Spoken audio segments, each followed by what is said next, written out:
Hello, everyone, and welcome. As I get the pop up right as I turn the stream on. Great timing. Welcome to Gaarawarr's Guide to Events. That is going to be our deep dive show today. So I am Gaarawarr.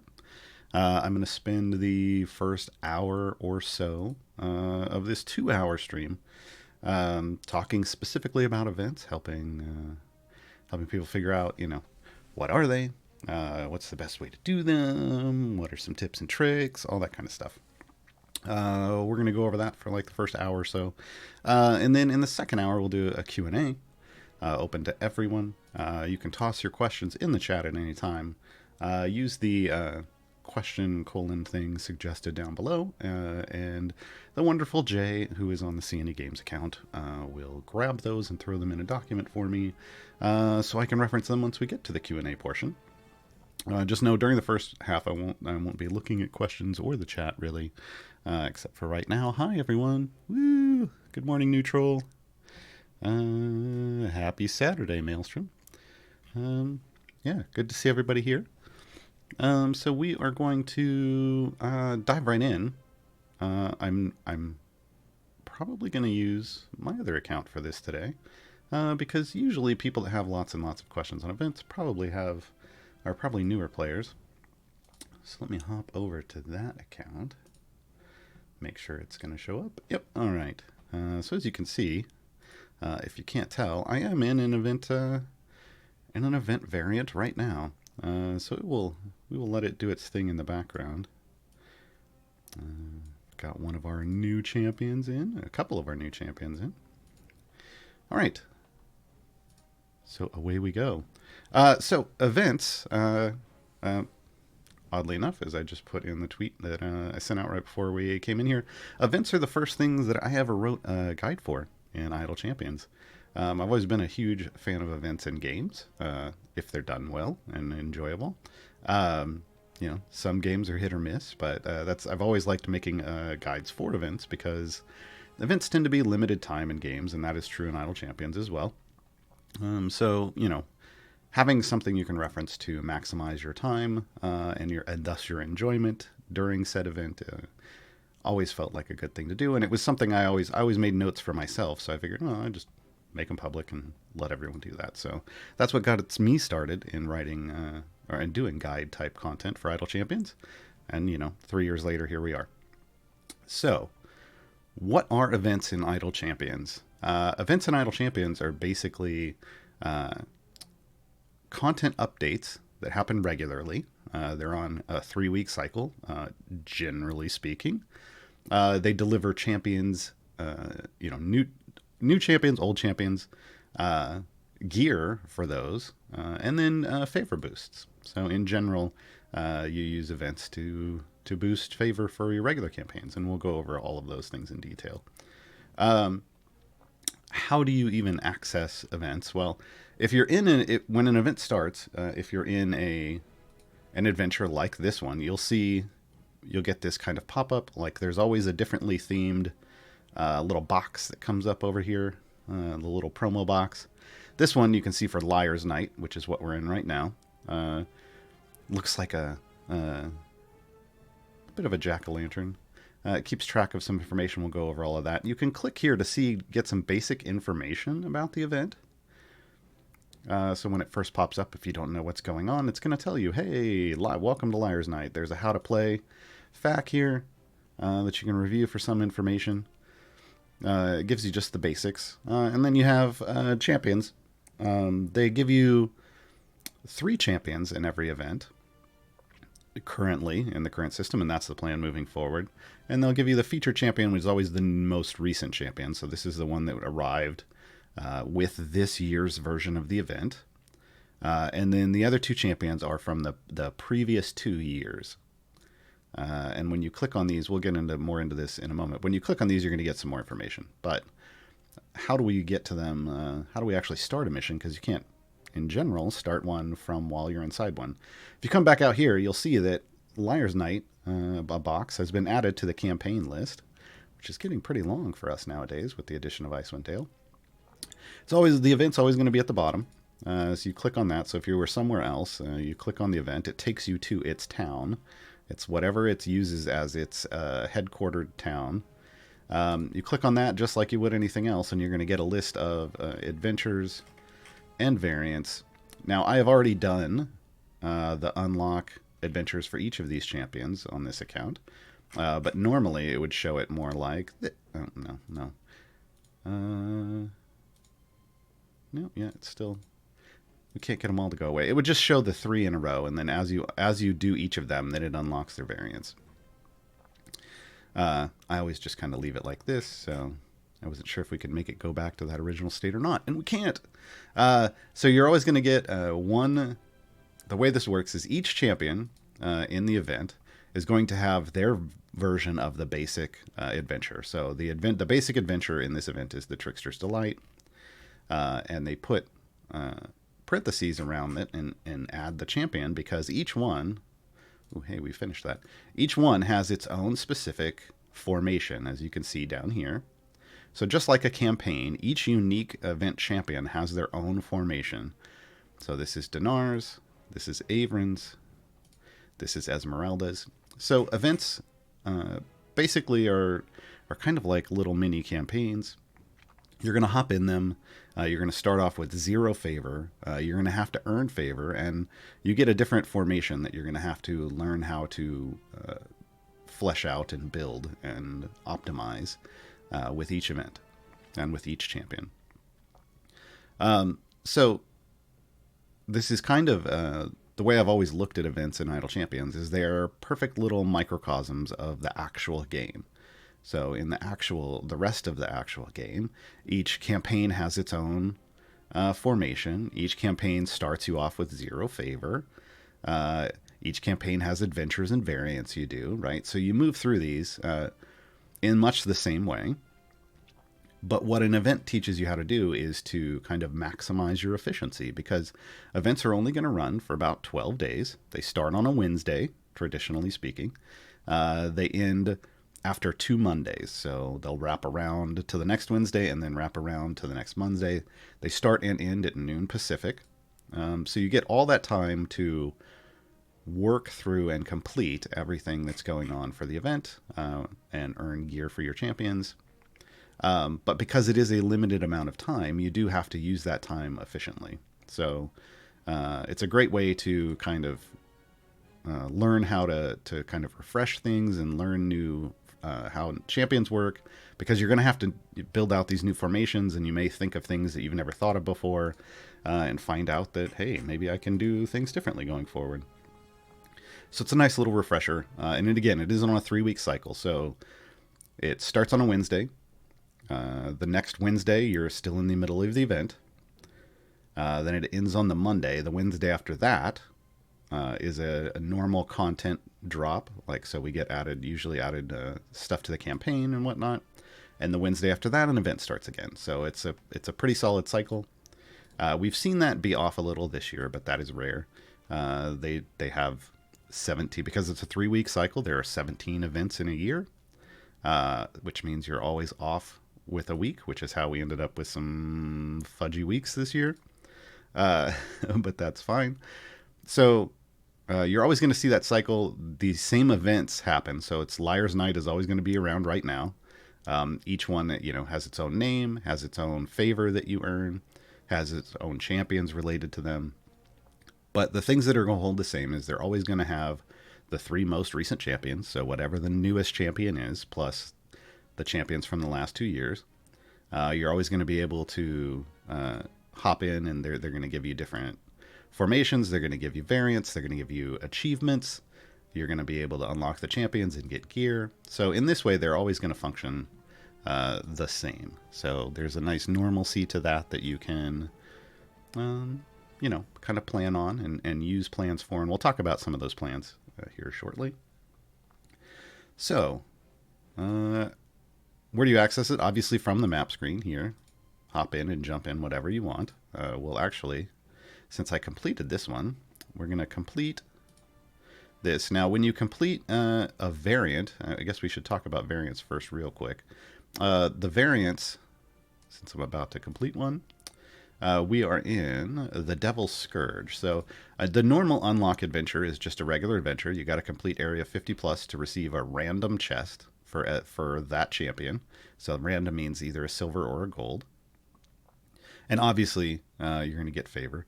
But when you complete a variant, variants have higher completion areas. They're going to have restrictions, just like in regular campaigns. So these are going to be harder than these regular adventures.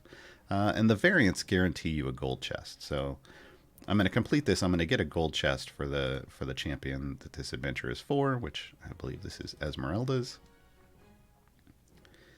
We'll skip through. Yep. So there's our gold chest. You get your stats information. You come back out and it marks it off the list. So as with regular variants, once you've completed them, you can't do them again. You can make them disappear. Like, you've already completed this, you can't ever go do it again. And you have to move on to a new one. So, but when you want to start an adventure, you just, click on it, go. You do have to do, again, you do have to do these base adventures. The base adventure is going to reward you with the champion itself when you do it the first time. And then you'll hop into their variants. Variants, generally speaking, reward you a gold chest and then favor, and that's it. However, occasionally, and this is a great event to talk about this on, occasionally you'll get an extra reward. You're always going to find the extra rewards listed down here. But in this event, for Dinar, his hardest variant also can reward you a Pirate Bruenor skin. And the third variant for Averin also rewards you a Zombie Averin skin. We don't get a skin for Esmeralda, which I think was a missed opportunity, but hey, let's keep that rolling. But yeah, so occasionally you will get extra rewards, and they're always going to put those extra rewards down here in the rewards box, so that you can see what's going on.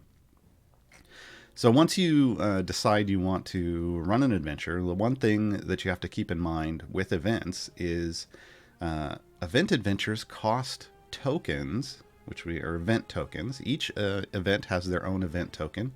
In this year, in this event, they're called Liar's Tarts, which fits for Liar's Night, right?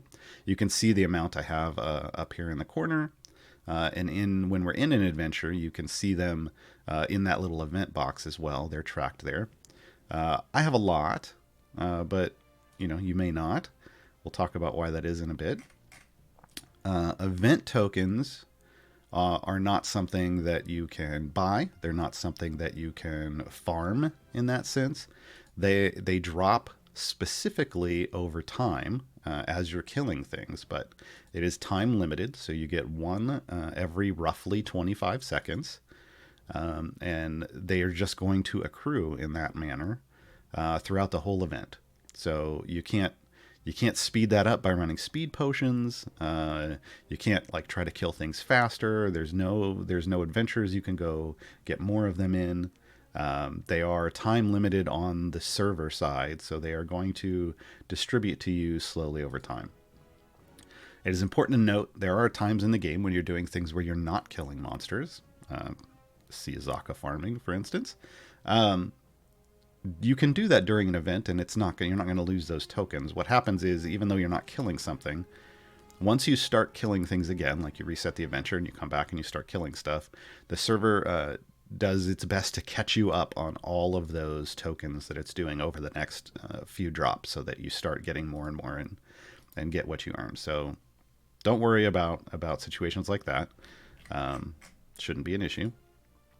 So we use these tokens as the cost to start adventure runs. So the main adventures for the previous year's champions cost less than for the current year's champions. So if we come up here, if I look at the Devil's Scourge, the variant, because it's the high-priced one, it's going to be 1,000 Liar's Tarts for me to start. Whereas if I hop back to the first variant for previous year's champion, it's only 250 Liar's Tarts. So they have a quarter of the cost, so that you can go back and do all the old ones pretty inexpensively.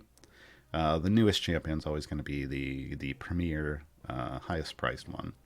Now each version is going to cost a different amount. So if we look at these base amounts, it's going to be 1,000 for your first variant, 2,500 for the second variant and 5,000 tokens for the third. Free plays, as we note here, you can go run your free plays. They start off, these are, say, 1,000 Liar's Tarts, but it adjusts. It starts at 500, and then every time you do one, the cost goes up by 500. So I've done one of each. That's why it's now at 1,000. And then it'll go up to 1,500, and then 2,000, and then 2,500. It stops at 2,500. So once you reach that cap, all free plays then will cost 2,500 tokens. Important math to keep in mind. Again, we'll talk about that some more. There's a lot of information in events, so we're going to talk about things, and then we'll have to come back to things. But we'll get over all of it. And you don't, keep this information handy. Keep the video handy. I've got a guide on the subreddit as well to events, because you may need to reference it, or if you have questions, you can always ask in the Discord or here.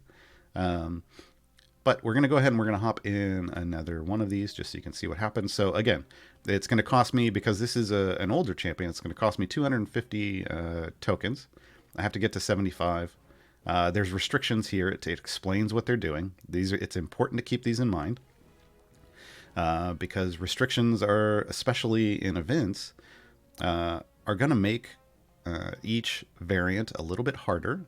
It's not going to be challenging for me specifically, but for newer players it might. And in these events more so than other places, you're going to want to watch these difficulty ratings, but just not because it necessarily is going to be easy when it says green, but because this is like the minimum threshold for when you technically should be attempting that.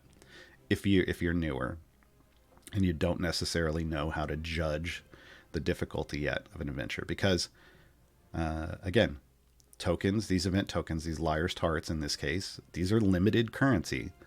If you do this adventure and it says challenging or deadly and you don't finish, when you complete it, you still spent those tokens and you can't get them back. So you have to be careful in events. You don't want to waste your tokens. So I recommend doing free plays until everything shows green or easy. Then you can start hopping in and doing these. These aren't going to go away. As long as you have time before the event ends, you can run through all these. You just have to keep in mind, these are going to cost. You're going to have to budget your tokens because these have a cost associated with them, right? So I've waited until this shows as easy. I've waited until they all show as easy. Each level, each variant has a different threshold for when it's going to show as easy. But by waiting until they've all show as easy, now I know I can breeze through these, and I won't waste tokens, at least these early ones. All right, so I'm just going to throw out my familiars and let them do the thing while we talk some more about events. We're probably just going to jump into... Well, actually, I'll get into frequently asked questions in a moment. Let me explain this screen. Again, here, we show that we have our Liar's Tarts total. You can click here to grab more information. Now, it's going to show you your Liar's Tarts total. It's going to show you your Lyra's favor, because, again, remember, each event has its own favor. Unlike regular campaigns, though, if we come over here and look, regular campaigns, you have blessings you can buy with your favor, right? That's not the case here. The way events work, instead of getting blessings for an event, you get a favor boost to a main campaign. So it explains that up here. Convert your Lyra's favor to a permanent campaign favor. It takes the amount you've earned and uses it as a multiplier against whatever of the campaign of your choice. So I am at 2.18 E10 favor. The way they figure out the math is for each, this is scientific notation, and it helps to use this in when trying to figure out what you're going to get for an event. For every E01 of favor you've earned in an event, you're going to get a 10% multiplier on your main campaign. So what that means is if I have, like I currently have 3.24 E08 Torm's favor, so it would multiply, it would take a 10% bonus off of this and then add that to the total. So it would add, 10% would be what? 3.24 E07, right? But because I have E10 favor, I'm getting a bit over 100% bonus, right? So I am getting a little more than what I already have. So I'm effectively doubling. I'm going to double my favor in the campaign of my choice when I go to convert. This is a fantastic way to earn favor. This is a pretty brand new account. It's about 6 weeks in. I'm already getting to the point where I can double favor in a main campaign. On my main account that I've been playing on for 3 years, I can get 400 to 500% boosts towards favor to my main campaign at this point. So earning favor in an event is a big deal. It can be a big bonus for you in your main campaigns. So keep that in mind. That is where your favor is going after the event ends. During the event, it's going to do what it does anywhere else. It's going to give you gold find. And obviously, the more gold find you get, the further the more you can level up your champions, and the further you can go up to a certain degree. Let's throw some more people out here and build somewhat of a semi-useful formation, potentially. Yeah, that'll do for now. It is important to keep in mind, though, when you're running your adventures, you want to run your favor, but you want to do your favor farming in your free plays. You don't want to try to favor farm in a variant. Because of the restrictions that come with variants, because they are more difficult, and this goes for regular campaigns too, you tend to want to just run to your completion area, get the pop-up, and leave in a variant. Now, your unlock adventures and your free plays, you don't have those same restrictions. So, go wild. That's where you want to earn your favor. But when it comes to variants, there are exceptions to everything. But when it comes to variants, you generally just want to complete them and get out. Especially when you're limited, you have your time limited, like you do here. Making some slight adjustments. There we go. All right. So when you open this box, you're going to grab information about each champion. It's going to tell you how long until the event ends in the top left. This is the summary page, but this isn't all the information there is. You can see it highlights a little bit when you hop over these. Let's go back. You click on Avron. Suddenly you're going to get a lot more information about Avron. You're going to see that he has some adventures. It's just going to give you a little bit of information about those. You'll see his achievements. And when you've done one, it just checks them off with a little box. So you see some of the achievements. You get another achievement down here that's related to the gear they have. It lists out their gear slots because your achievement is about getting gear in each of these slots. Tells you who that champion can be swapped with, so you know. So you grab some information, and then the completion is like how much of these things have you done, right? So ideally, you want to try to do everything for a champion during an event, but it's not always possible, and that's fine. Focus on what you can get done and go from there, especially when you're newer. So you get a little bit of information there. If you click on that's this year 3 look, because he was the year 3 champion, like he arrived in year 3. If we come down here, you're going to get his actual stats. You're going to get his biography, so you can learn a bit about him. You'll see kind of what his epic level items look like. You'll see what his chest looks like, so you can identify it. It's going to tell you a bit about him in terms of here's a couple of his specializations. Here's a couple of his abilities. It's not all the information you're going to need about Avron, but you do get some. And you can do that with each of the champs. So as you'll see, Dinar was year 2. You get the same kind of information about him. Come back out to summary, and then Esmeralda is now year 4. And you can see, same information about her.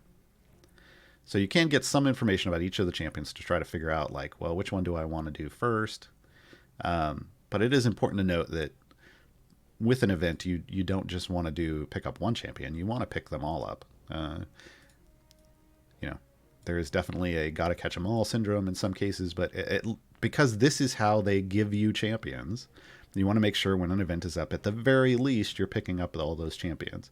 Even if for whatever reason you don't have time to do all their variants and get all their gear, that's fine. At least unlock them so that you have them and move forward from there.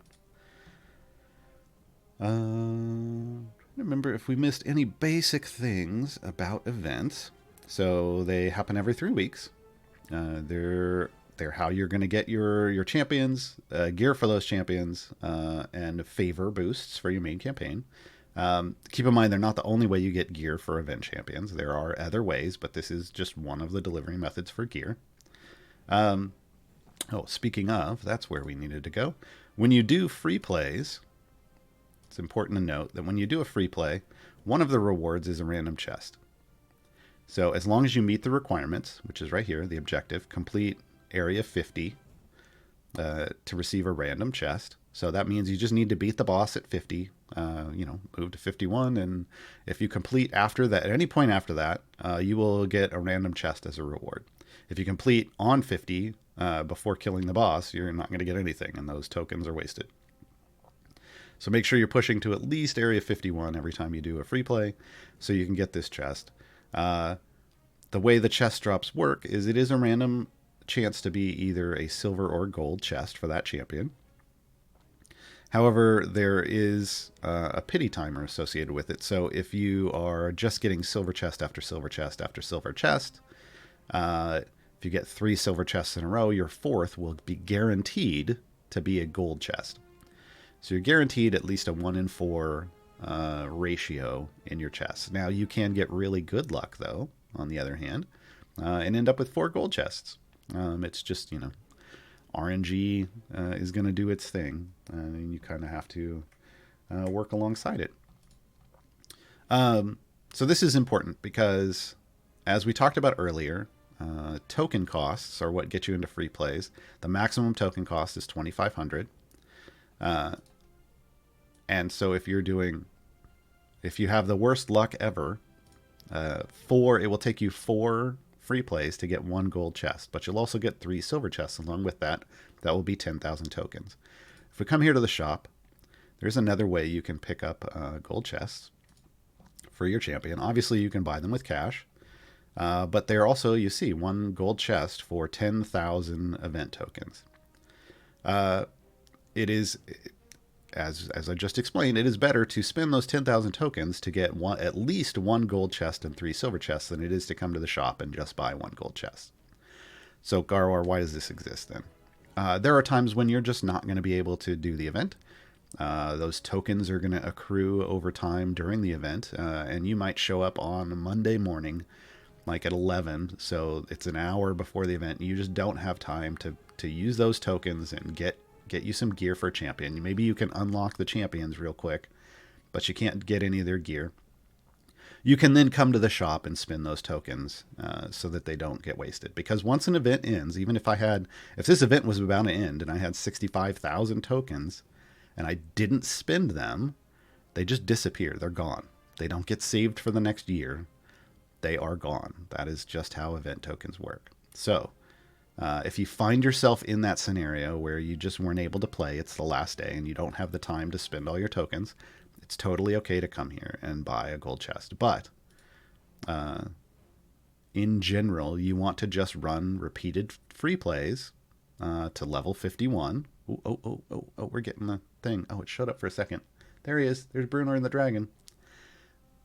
We got an Easter egg, folks. I never see that. Sorry.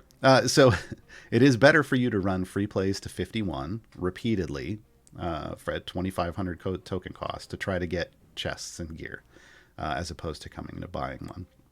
That's important to know. The other thing is, while we're here in the shop, if you do plan on supporting the game for a specific champion during an event, and because they offer these epic golden epics, so the purple epic items for your slot, but then it's also got a guild of gold which doubles the power. So normally this would be 230%, but it's 460.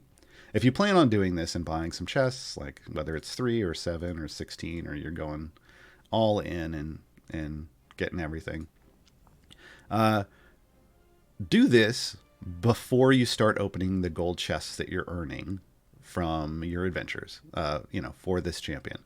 The reason being, you don't want to open up an earned gold chest and get this axe and get super lucky and get this epic axe and effectively waste an epic You want to buy this first because the way items drop, once you have this epic, you're not going to get a duplicate of it until you have all the other epics.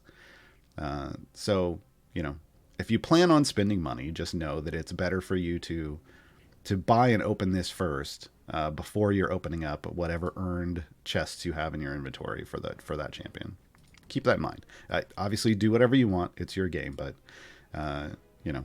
to prevent yourself from potentially being upset after getting a duplicate epic, that can help out a lot. Okay, what else did we have? I think we're going to hop into... That's most of the basics of events. So we went into free play costs, we went into tokens, we went into making sure, how you use your event tokens, don't necessarily spend them in the store. Events have a lot of stuff going on, so I always have to double check myself when we start talking about them. Hey, there's a free code. Oh, if you didn't see the code, wait, I changed my camera. It's down there. Unlock champions! Exclamation point. Yes, you do need the exclamation point. So we'll just jump into some frequently asked questions. We'll do some tips and tricks, and then when we get to the Q&A, if I have missed anything, I'm sure somebody will let me know. But the general basis of events we've covered. You're gonna be doing events a lot in this game. If for some reason, like, I spent all my tokens, or I didn't really do this as efficiently as possible, now I'm upset. Don't be. Again, events happen roughly every 3 weeks. So I should just say every 3 weeks, pretty much. It's only been like 3 or 4 times in the history of this game that it hasn't happened every 3 weeks. So every 3 weeks you're gonna get one. It's not a big deal. Like if you convert your favor wrong, like you converted it into maybe the wrong campaign or whatever, look, in 3 weeks you're gonna get to do it again. So don't worry too much. Just like I said, try to go out. In general, try to unlock all 3 champions each event, at least unlock them. But preferably try to just do all the stuff that they have. Like try to unlock each champion, try to get their variants, and then if that's all the time you have, then it's fine. But at least pick up the champions so that you've got them all. So some of the frequently asked questions, and I can already see we're filling up the list. Again, you could submit questions using question colon in chat. Jay is going to grab them, throw them into a list for me. I can already see we're getting close to a couple dozen of them already. General questions I see a lot. Should I focus on the event or the main campaign? We get this for a lot of new players because they just start and they're just breaking ground in the Sword Coast, working along, and then a campaign and an event starts. And they're like, well, which should I focus on? The event. The event is limited time only. The campaigns are always going to be there. So hop in the event, do the event stuff, grab these new champions. New champions are a big deal especially for new players, because when you get a new champion, that's what lets you, originally you get Celeste in this slot, now you can choose between Celeste or Dinar. Even if they don't have great gear, sometimes situationally, one's going to be better than the other. So having these options lets you get a lot more done, especially for variants, where some variants might restrict you and say you can't use X champion here. Having other options in those slots is a big deal. So always focus on the event. Do as much as you can. Now, if you've spent all your tokens, you don't have to just sit in an event free play while you wait for your tokens to accrue. If you're already at your wall and you farmed your favor, you can bail and go back to do the regular campaign stuff while your tokens start accruing, because tokens are going to accrue no matter what adventure you're in. You don't have to be in an event. You can be in a campaign. You can be doing a time gate. It doesn't matter. You can just be offline. They're going to accrue. I just started this event and I have no favor. Where did it go? I earned a bunch in the Sword Coast. This is another question we get because, you'll have been working your way through Torm. You'll have, like I have 3 EO8 favor. Suddenly an event starts and I'm at 0 favor. Well, what, all that time was wasted? No. I mean, this is just kind of how events work. They're always going to start you fresh. But keep in mind, events are easier than regular campaigns. So they're toned down a bit in terms of the health that enemies have. So you'll frequently see people hitting the highest level they've ever hit during an event because the health of the enemies is lower. Also, you tend to get gold easier because of this, right? So you can upgrade your champions further because you're getting further. It's just this big snowball that adds up to make it so that events are great places to get some of those high level achievements, to push really far, to get a lot of progress, to use champions in ways maybe you haven't before because maybe you'd never unlocked past Tyrell before, and suddenly you've got Archon in your formation, and there's just all kinds of things that you can do in events sometimes as a new player that you can't otherwise. So it's good to focus on the event, push deep. You're gonna get favor in that event just like you did in the other, but it's gonna come quicker. Don't worry, you didn't lose anything. How many tokens do you get during the event? Yeah, like I said, you earn a token every 25 seconds roughly. Over the course of the event, that's going to come out to over 40,000 tokens that you get. So if we look at the costs again, because remember, some people are like, oh, I have to pick and choose what I do, but you don't. Like I said, the most expensive stuff is going to be the newest champion. So it's 8,500. So I think it roughly ends up being about 9,000, 10,000 you might spend on this one. It's going to be less on this, right, and less on this. So even if it was 10,000 for each, that would be 30,000 tokens, and you'd still have 10,000 left over by the end of the campaign. But the reality is with these cheaper prices on the lower ones, you end up with plenty of tokens to both do all of these variants and unlock adventures, plus do multiple free plays for each champion to get extra gear. It is out there. You don't have to worry about that. You don't have to, as long as you're waiting and not wasting tokens by trying a variant before you should. Like if you go into that 5,000 token variant and it isn't showing green, there's a chance you might not complete it as a new player.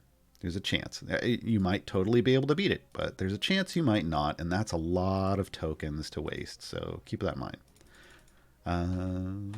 What other questions do we have? That is not where that was supposed to go. Which champion should I focus on in the event? This is a constant question every event. People are going to be happy to give you their opinions, believe me. If you're a newer player, what I always recommend is make sure you're grabbing each of the champions, so do all their unlock adventures. If you have the time, make sure you push up, get your favor, get all of those to show as green or easy, like I demonstrated out here, so that you have an easy shot to do all these, and then do all the variants. That's kind of your target. Your first target is to do all of the unlock adventures to get each champion, and then do each of their variants, because that's going to get you each champion and 3 gold chests. You probably were doing some free plays before then. Again, I recommend, because of the way free plays costs work, just do a free play here, then do a free play here, then do a free play here, because you're getting real cheap free plays to push deep for favor to get all these to show as green. That's what I did. That's why it shows as 1,000 for each. I did 1 on each of them and got my favor up to E10 by the time I was done, right? So make sure to try to do all of these things. Once you're done, if you want to focus all of your free plays onto one champion, sure, go ahead. It's your game. However you want to play is however you want to play. But keep in mind, generally speaking, I consider the best practice to be spreading out your free plays amongst all of them, and thus spreading out your gear amongst all of them. The argument for this is you never know. Even if one champion is currently seen to not be the greatest in the meta, you never know when that might change. You never know if they're maybe the top dog. For instance, in this event, Averin has been strong. He's been out for about a year, and he's been strong that entire time. Lots of people would say focus Averin this event because he's super strong. I'm not going to disagree that he's super strong. I'm not going to disagree that he's maybe worth spending some tokens on. But there are arguments for Dinar. Dinar is a very good champion. Esmeralda is brand new, so we don't necessarily know. One second. Oh, allergies. Okay. We don't necessarily know. There are a lot of opinions about Esmeralda out right now, tons of them. But sometimes you just don't know right away how a champion's going to be.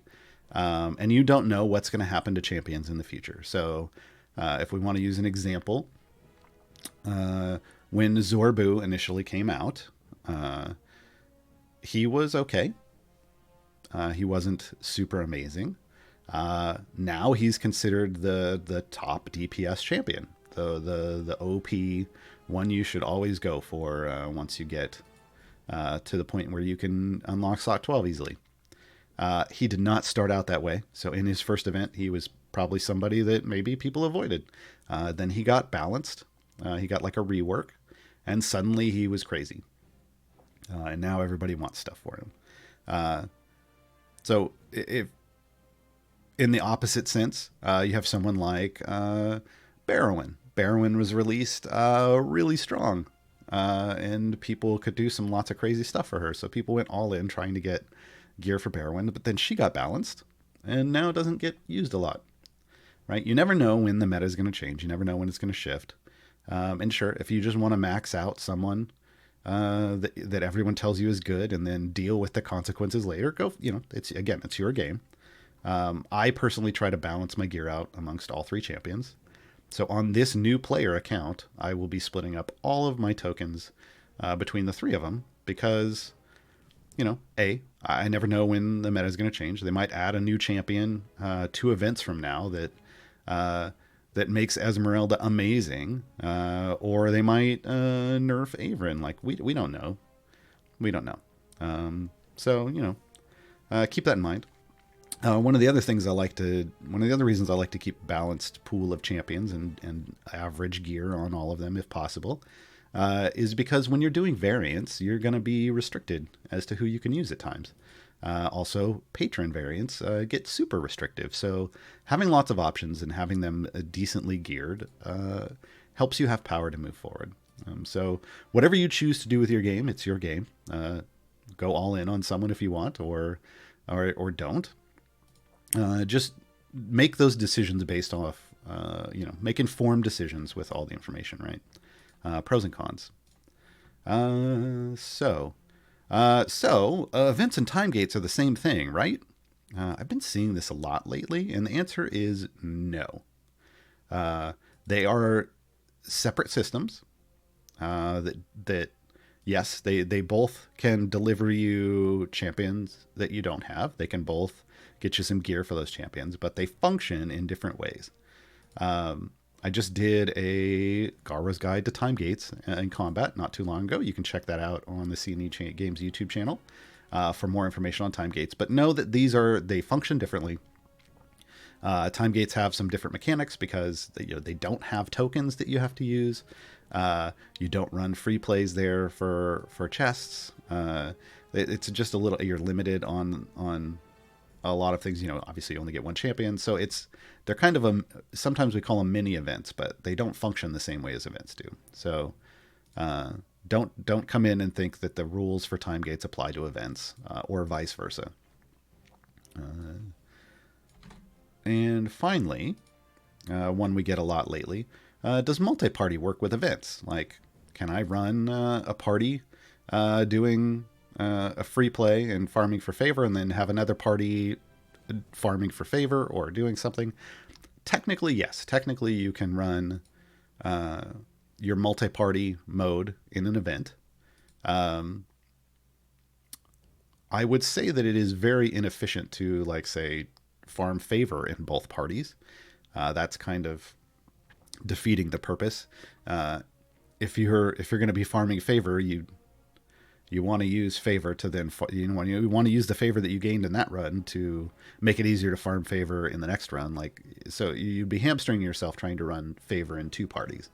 One thing you can do, if you want, is to do the different variants. Like, if you know that you're super strong enough, like I've got pretty good strength on this account, but on my main account, I know, not even an issue. I can blow through all of the variants.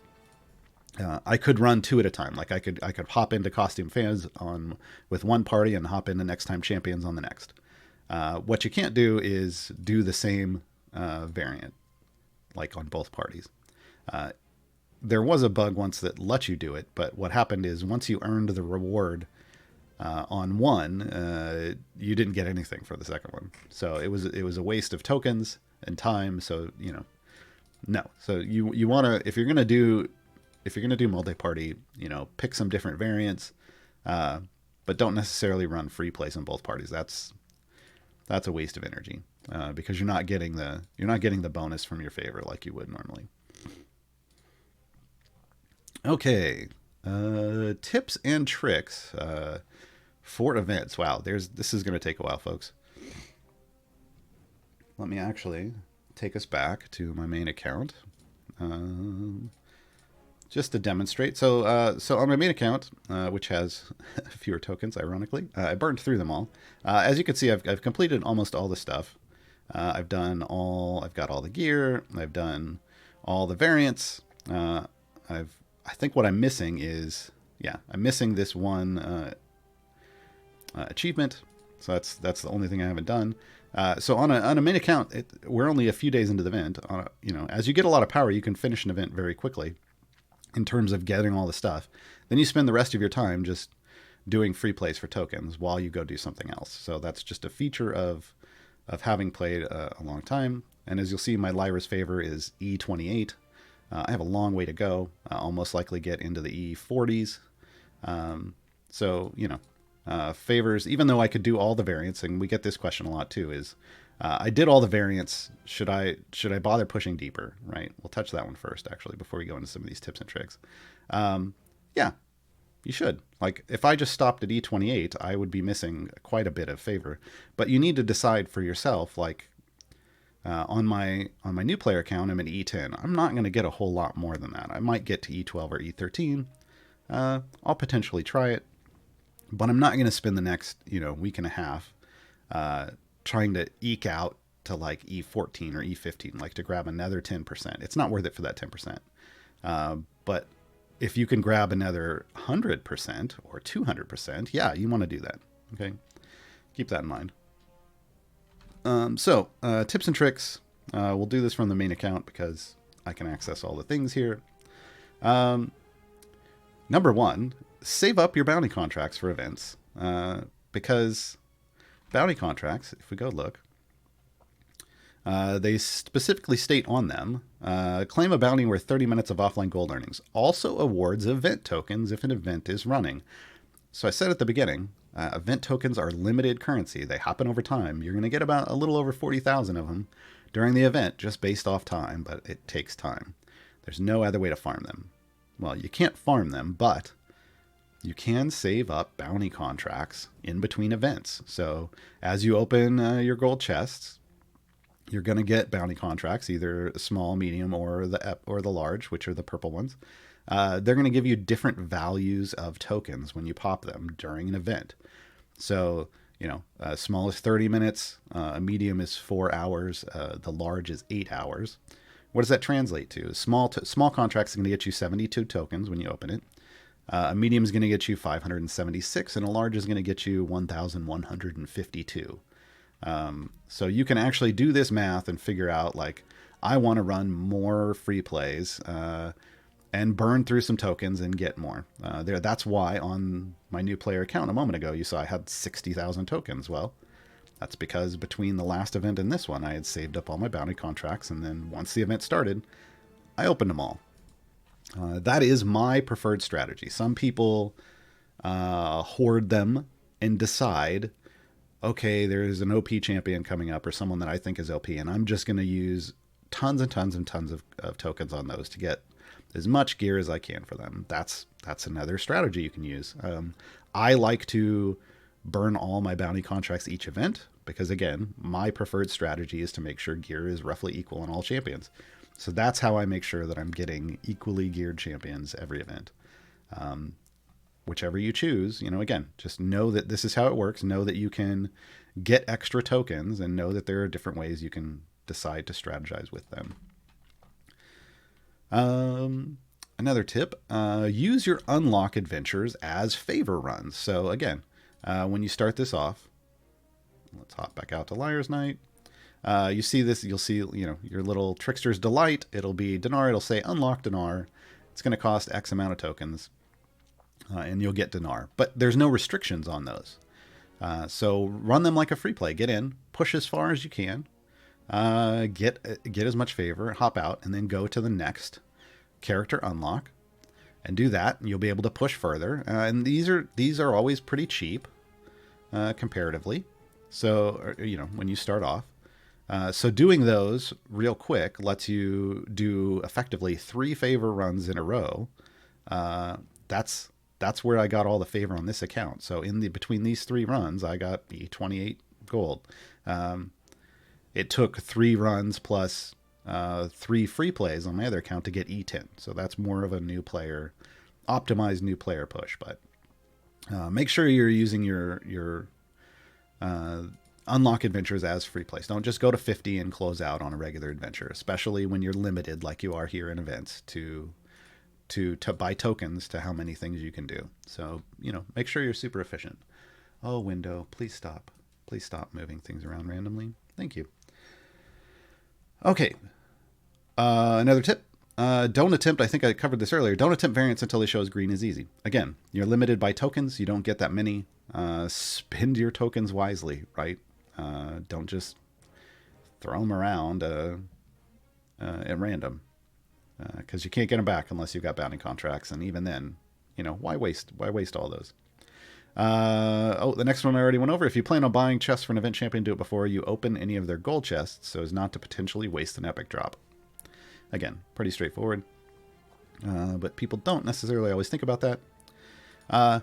If you know you're going to be doing some deep favor pushes, so like I said, I went to E28, but I didn't necessarily try to push, and I haven't necessarily tried to push super hard on my new player account either.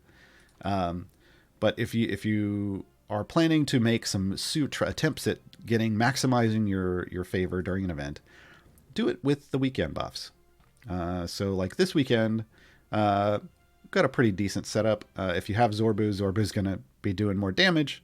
If you've got, everybody's got makeups. He's going to give a bigger buff.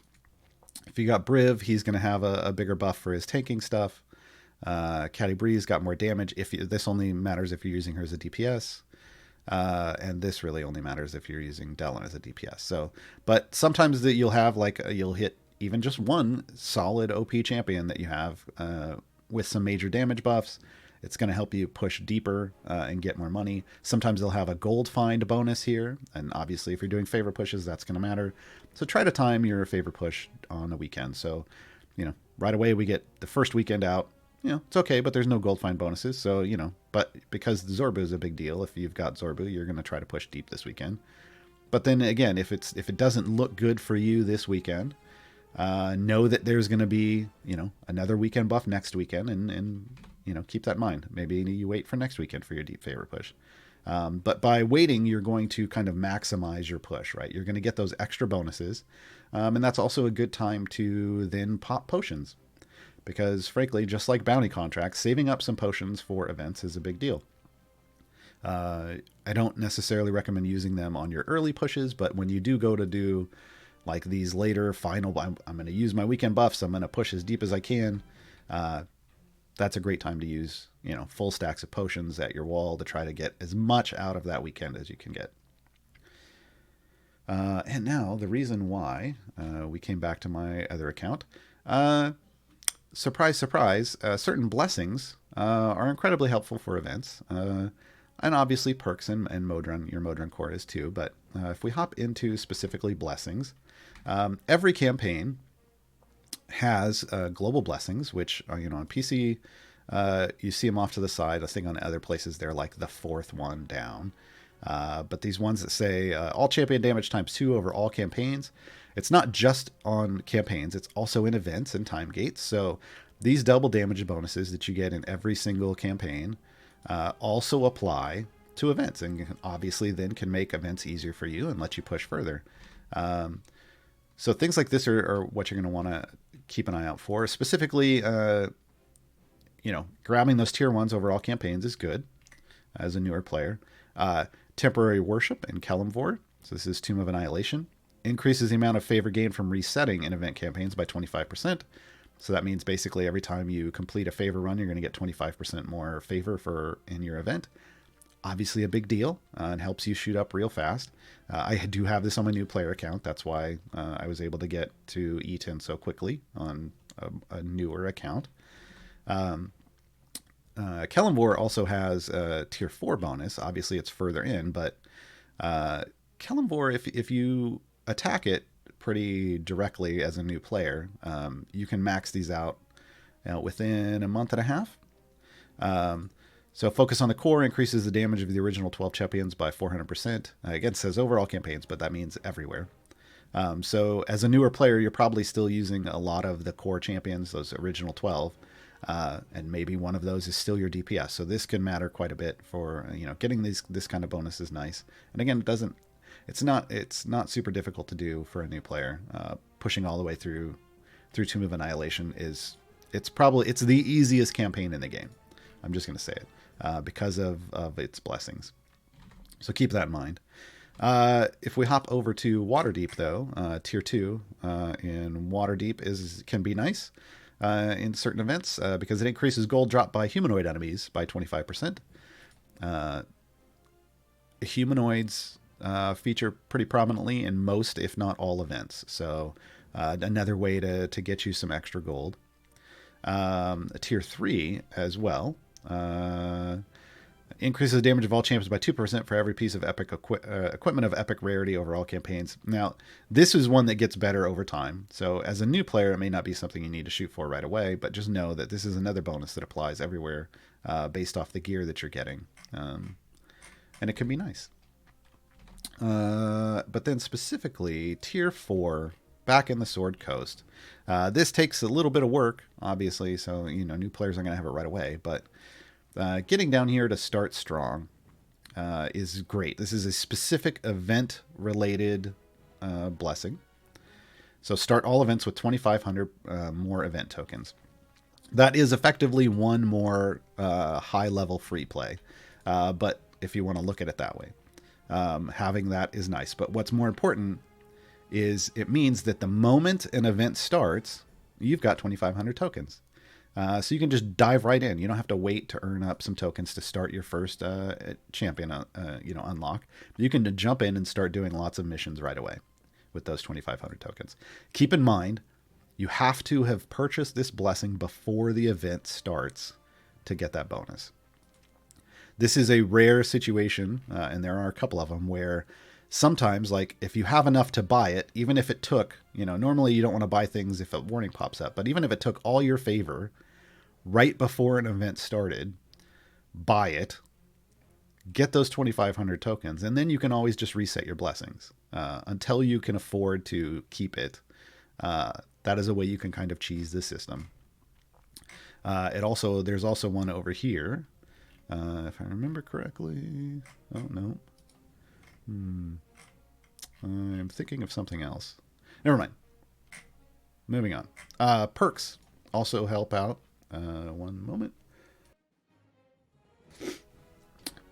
Perks can help you out. This is more once you get into the mid game and you're unlocking patrons. Global perks work in the same way as global blessings, so you can get bonus damage. They can help you out with this increases healing. This increases the health of your champions, so they're better tanks. This one gives, basically double gold. So things like this can help quite a bit. Obviously, this takes a lot more to do. Like, health reduction is a big deal, but getting to tier 4 in Strahd is a big deal. This is more of an end-game thing. But these are ways that, as you can see, you basically accrue power and can push deeper and end up like I was showing you earlier. You can knock out tons and tons of favor and get major bonuses in campaigns. So keep in mind that your power in an event is going to grow over time. You'll be able to do more and more stuff, but just try to optimize what you can early on and go from there. And I think that's the end of that, folks. So what we're going to do is we're going to take a quick break here so I can drink some water and cough a couple times because allergies. And then we'll be right back. We'll hop into the Q&A. I see About 30 questions so far. We'll probably, hopefully, grab some more from people. So if you have more questions, toss them in chat. And we'll be right back.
All right. And we are back. I see Oberlorn in chat. Welcome. Saying they were using this time as a breakfast break. Hey, that works. So, although I don't know that my Q&A break is that long. I'm going to head through the questions here that have been, that Jay's grabbed and thrown in our little document. I'm going to hit up the ones that specifically talk about events first, if we have time, which we should. I tend to go through these pretty quickly. Then I will go back through and I'll pick up just the whatever general questions about Idle Champions. Oh no, and I got a cough again. Okay.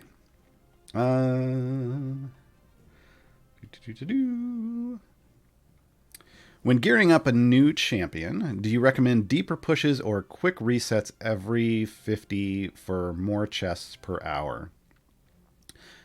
Bishop McHugh. Again, it's kind of going to depend on your favor, right? Like, so if you've already done your deep favor pushes, then you can just run to 51 and reset.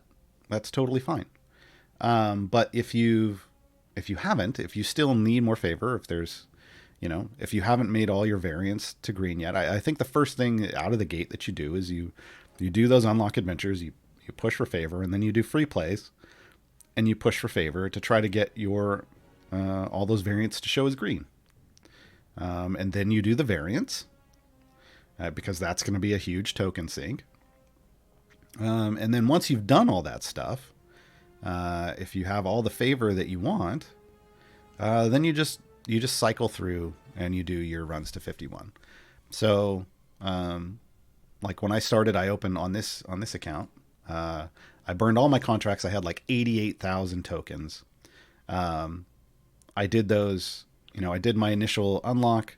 I got, enough favor to show everything is green. And then I just churned, with Modron automation set at 51 instead of 330 like it is here. I just churned through, all of those tokens, in like a half a day or something, just running to 51. And I ended up with, 20 something, 20 or 30 silver chests now, and like 16 of the golds, and then I did the 3 variants, so I'm up to 19.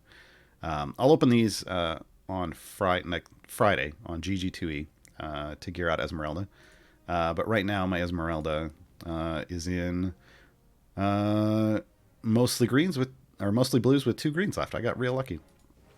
But yeah, so you can kind of do it however you want. It's obviously going to take some people more time than others, but yeah, I think you just have to figure out what you need more of, because you don't necessarily want to do tons and tons of free plays and then suddenly you don't have enough tokens at the end of the event to do any of the variants. I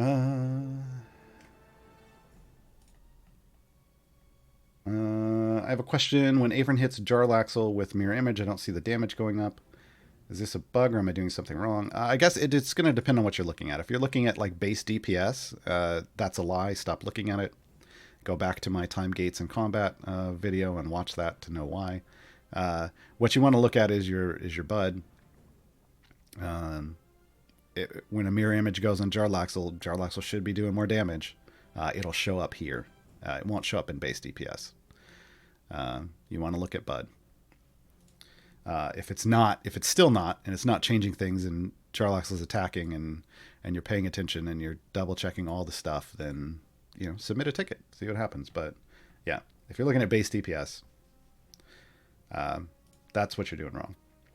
It doesn't matter when I convert my favor, or convert. If this says convert blessings, resetting at a certain percent, or just stacking it till the end of the event. So you can't convert back into, like, when I come up here and I go to whatever event this is. No, we reset. We're back up here. Yes, I can't convert right now. I can only convert after the event ends. So it won't let me. So while the event's going on, there is no converting. This says time until you convert. You can't see it. It is 9 days, 2 hours, 53 minutes. This is just, we have so many deities to pick from now. It's writing over this. CNE, maybe make a note that this has got to move.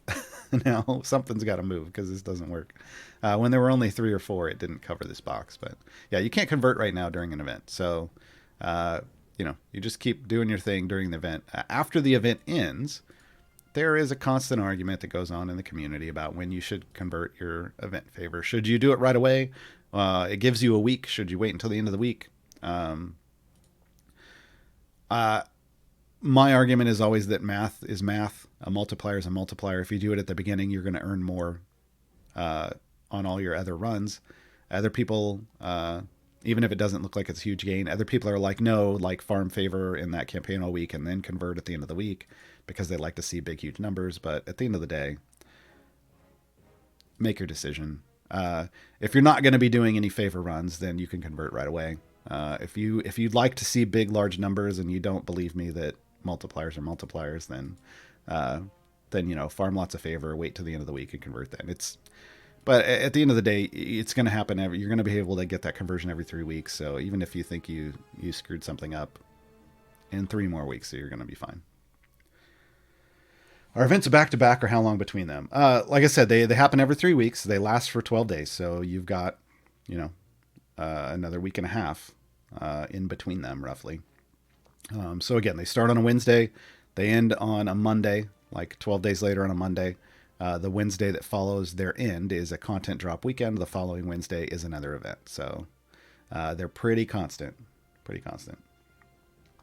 How good is Esmeralda? I don't know that anyone really knows. I know there's a lot of opinions out in the community, and a lot of people currently are hating on her.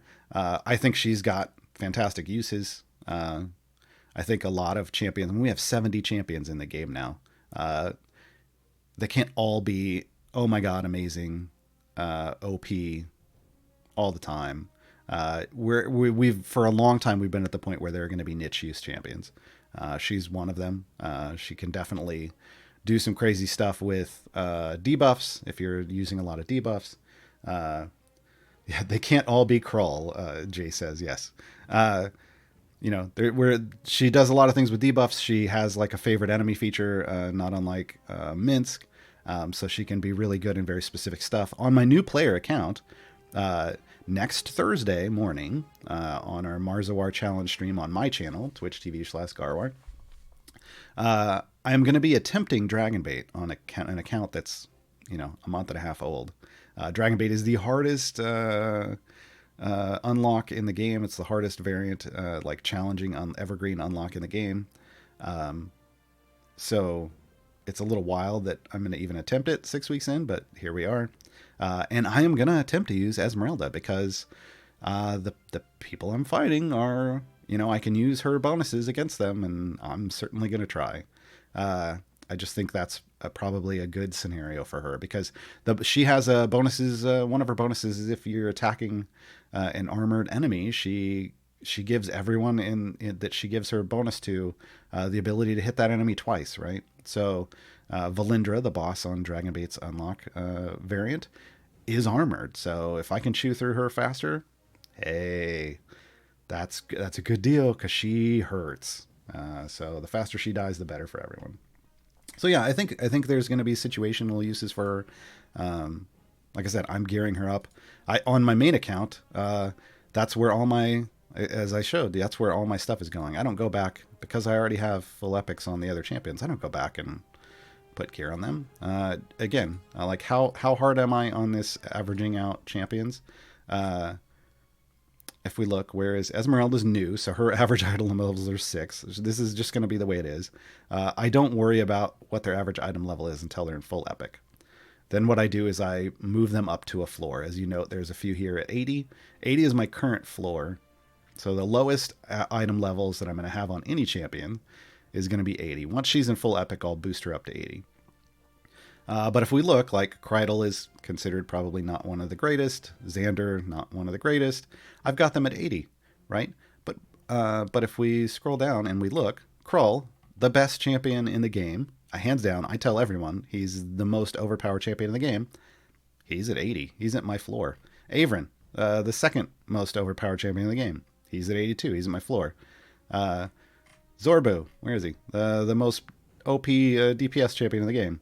99, right? Like, I keep average as average as possible in terms of gear, and I've completed the bulk of the game. So, don't think that you have to go all in on just one champion. Spreading them out can be a good thing. I have a question on tokens for events. If your second adventure is running, do you get tokens on the second adventure? It doesn't matter. You're trying to, Kiesnowski, you're trying to figure out, can I get more tokens in multi-adventure mode? Again, you are getting one token every 25 seconds. Whether it drops in your active party or your background party, it's still one token. They could finally unlock multi-party mode for like 5 parties at once. You're still getting one token every 25 seconds. Because this, again, it's a server thing. It's not a game thing. So they're tracking and giving that to you. Any chance to get the skins when I already did the variants last year? Well, you should have got the skins if you did it last year during the event. If you did it in a time gate, there's a bug where they're not granting those rewards. You just put in a ticket to Sean. He's going to give it to you. How many bounty contracts can a person justify using on an event? Keep some banked or blow them all until the champions are full epics. Rakadaka, I had about 600 plus bounty contracts that I'd saved up since the last event. I burned them all. And I had, a couple hundred on my new player account. I burned them all. I am the person that burns them all each event. Some people hoard thousands and thousands and then figure out where they're going to use them. It's up to you to decide what you want to do ultimately. But again, I will always advocate for keeping everything in balance. That is just my preference, because I've seen people, we've lost people in this game over time who went all in on one champion and then their champion got balanced and then they're like, oh, I wasted all that time and effort, and then they don't feel like they want to play anymore. I don't know. Keep things balanced. Oh, another question about the skin. Yeah, if you did Dinar and Avon through the time gates, you just put in a ticket. Sean will get you that skin. The main advantage I see for Esmeralda is swapping her in for armored bosses. Does that sound right? I mean, it's one advantage. Is that her main advantage? I don't necessarily think so.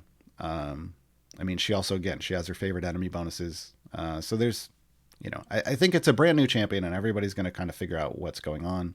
I don't necessarily I don't necessarily hold to quick reviews and ratings anymore. It's interesting to see people's hot takes on things, even if they're trying to look at how they're playing. But I've seen people just trash on champions and then they actually be pretty decent. I'm looking at you, Sasaspia. She got a lot of hate. She still gets a lot of hate, and I think she's pretty fantastic. Again, situationally, you have to understand how you use them. And I don't know that people really know exactly what situations they want to use Esmeralda for yet. Just for the sake of interest, I'll get back to that one. That's a generic one. Can you split the favor boost from an event between different campaign favors? Human rejection? No, you cannot. You pick one, it all goes there. Again, you're getting a new event every 3 weeks, so you can rotate them if you want, but you got to pick one. On replays of free plays, Do the prices go up each time you do that free play? Or any free play? No, it's specifically for each person. So if we look here, I have done, like I said, who knows how many free plays for Esmeralda. It's maxed at 2,500. But I've still got a cheap free plays available for Donar and Avon. I'm not going to go do them, again, because on my main account, because I did these champions when they came out, I got their gear. I'm good. I always just dump everything into the newest one, but that's because I have all the champions. On my new player account, I balance them all out. I'm going to balance it all out equally, but again, it only affects whatever free play you're actually doing. That's the only one that goes up. So these are still at 500, even though I've done like an ungodly amount of Esmeraldas.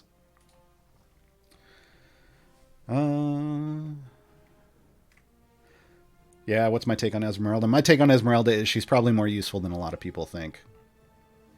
And, yeah, hot takes are hot takes and shouldn't necessarily be given a lot of credit. Go out and find a use for her. I think for newer players, I mean, if you're a newer player, folks, and keep this in mind, just because you see veteran players talking about, oh, this champion's trash, but you're sitting there going, I actually like them. Use them. I mean, as a newer player, let's go back to my new player account. Oh, hey, I finished this. Esmeralda, like I have Brunor, I have Deacon, I have Esmeralda. Like I said, I'm going to be using Esmeralda here soon. But when you first get a champion and you start unlocking chests for that champion, they might end up better geared than your core champions. You don't know. But they could be a better option for you. With event champions tend to scale better than core champions because core champions are going to your core and evergreen. Core champions and evergreen champions are going to get item levels just based off all the items you're opening, all the chests, regular chests you're opening over time, whereas you have a more limited pool for like of gear that you're going to be getting and duplicates you're going to be getting for event champions. So they tend to scale better, and in that case, their gear, doesn't necessarily need to be as great sometimes to be good, and you end up doing really well for them. So, don't think that just because there's veteran players telling you that a champion's trash, that doesn't mean that you can't use them effectively. Because you're at a different place in the game, folks. It is a vastly different game at end game than it is when you're a new player. And there are vastly different separations between end game players. Some players have so much power on their champions that they play a completely different game than the rest of us. Keep that in mind. I just started. Is there a percentage I should try not to go over when spending blessings, when spending favor on blessings? Okay, this is more of a general question, but we'll hit it real quick. Always have this warning on. If this warning's on, and a pop-up isn't, if this is checked green and a pop-up isn't coming up, spend the favor in general. When the pop-up comes up, stop. Move to a different thing. Actually, I can. That was the wrong button. I can demonstrate this specifically over here. See, a pop-up comes up. I don't want to spend it. Okay, I can check. But I don't want to spend that stuff. When that pop-up comes up, don't spend. Somewhat related to events. I think you've mentioned this in the past, Gar, but comment on year one champs that are worth getting as they cycle out of events. So yes, events now, events last year and this year only have 3 champions in them. This wasn't a big deal last year because there had only been 3 years of events, right? Now we're into year 4, so that means all of the champions that arrived via an event in the first year of the game no longer show up in events. They are now, for all intents and purposes, time gate champions. That's how you would go unlock them now. So if you're looking for tips on like which champions that you get out of a time gate from year 1, I've got one on this account, Deacon. Deacon's a great option. He's a speedy boy. He's good to pick up, and he doesn't even need a lot of gear. And that's what you have to keep in mind is you're not going to necessarily get a lot of gear on champions you get out of a time gate. So picking up ones that, do well without a lot of gear first are good at, that's a good idea. Deacon's a good option. Gromma's a good option. She swaps for Nayeli. I want her so bad. I need Gromma. Zorbu, down here, he would be in slot 12. He's the big deal in, like I said earlier, the top DPS in the game. You don't necessarily want to rush and get him right away because he's slot 12. which means he needs lots and lots of gold to even upgrade. So you have to have solid amounts of favor in a campaign before you can even really use him. Those are probably the main three, I think. I think there are maybe three more that are nice to have, but they're not like, oh my god, you've got to go grab these.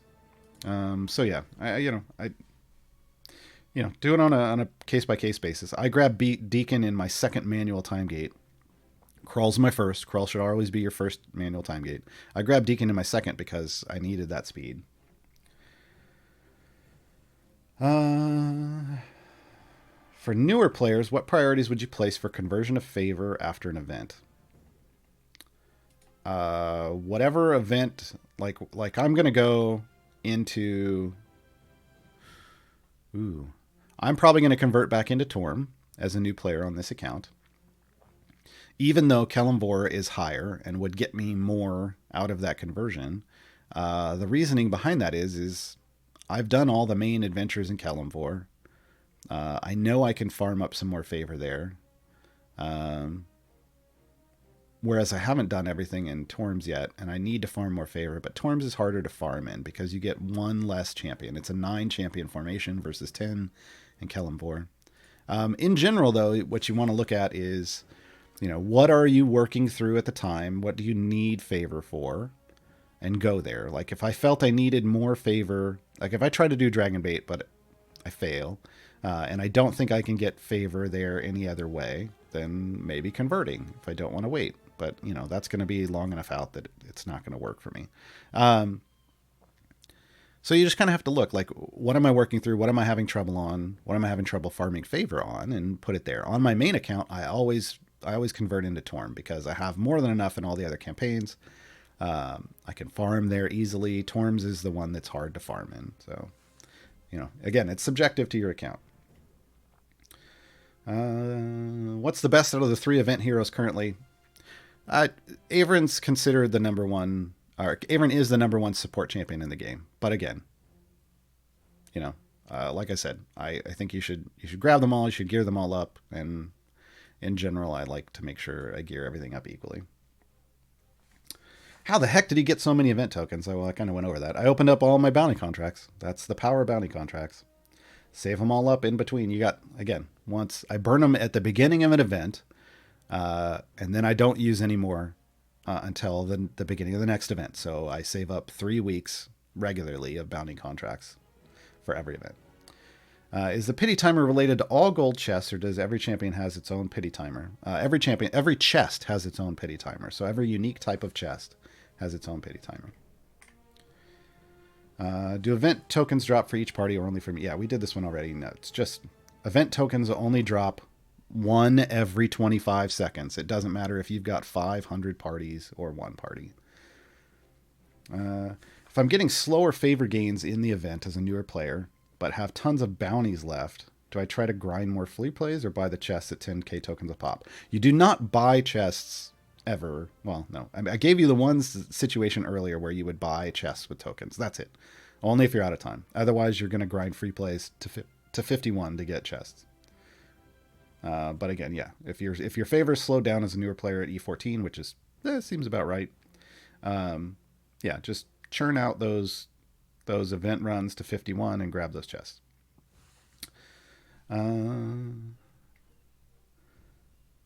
Let's see. What's the next event coming? You can always tell the next event. You can come up to achievements. Collapse all. Oh, I need to do it over here on events. The most recent events are at the top, and the furthest away are at the bottom. So Feast of the Moon is going to be the event after this one. Grama is a year 1 champion, so she won't be in it. But we'll have Valanya and we'll have Sentry. And then we'll have an as yet unnamed new champion. They give hints out on the subreddit in the Q&As. If you want to get information, if you want to try to figure out, who's coming next. I think we've pretty much nailed it. I'm not going to go into it on stream, but yeah, that's the next one.